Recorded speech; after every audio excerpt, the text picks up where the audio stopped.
Atrial flutter is one of the most commonly missed ECG diagnoses, not because it is rare, but because people fail to recognize its pattern. In this video, you will learn how to identify atrial flutter on ECG, understand what is happening electrically, and clearly differentiate it from atrial fibrillation using visual patterns you will never forget. Atrial flutter is a supraventricular tachyarrhythmia caused by a single organized electrical circuit in the atria. Unlike atrial fibrillation, atrial flutter is not chaotic. It is fast, organized, and highly recognizable on ECG if you know what to look for. Let's build this understanding step by step. In atrial flutter, a single electrical impulse travels in a circular loop within the atria. This reentry circuit causes the atria to depolarize rapidly and regularly. As a result, the atrial rate becomes extremely fast, usually around 300 beats per minute. Because the atria are firing continuously, normal P waves disappear completely.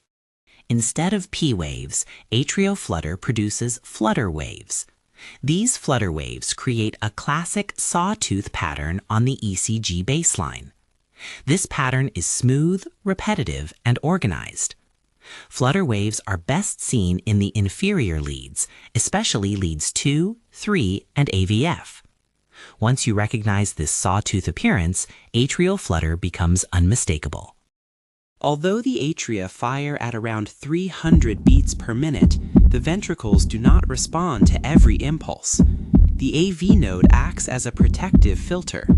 Most commonly, only every second atrial impulse is conducted. This produces a 2-to-1 conduction pattern. As a result, the ventricular rate becomes approximately 150 beats per minute. This combination of a fast but regular ventricular rhythm is a major clue. In atrial flutter, the ventricular rhythm is usually regular. The QRS complexes are typically narrow, indicating normal ventricular conduction. So when you see a regular, narrow complex tachycardia at around 150 beats per minute, you must always inspect the baseline carefully. Flutter waves may be hiding in plain sight. Now let's clearly differentiate atrial flutter from atrial fibrillation. Atrial flutter is organized and regular. Atrial fibrillation is chaotic and irregular. Atrial flutter shows a sawtooth baseline. Atrial fibrillation shows no clear baseline at all. Atrial flutter usually has a regular ventricular rhythm. Atrial fibrillation is irregularly irregular. Visually, flutter looks like a repeating pattern, while fibrillation looks random.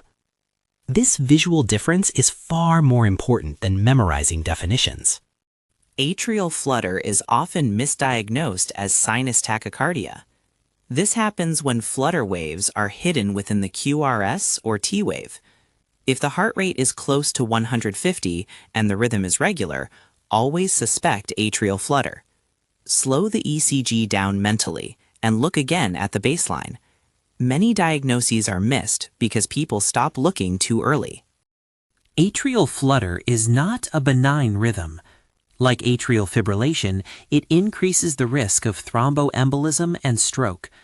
Patients may present with palpitations, shortness of breath, chest discomfort, or dizziness. Early recognition of atrial flutter guides appropriate rate control, rhythm management, and anticoagulation decisions. That is why ECG recognition matters. Atrial flutter has a distinct and recognizable ECG pattern, a fast and regular rhythm, classic sawtooth flutter waves, and a ventricular rate often around 150 beats per minute. When you focus on patterns instead of numbers, atrial flutter becomes easy to identify. Train your eyes, not just your memory. Subscribe to the channel for clear, visual, and practical ECG education.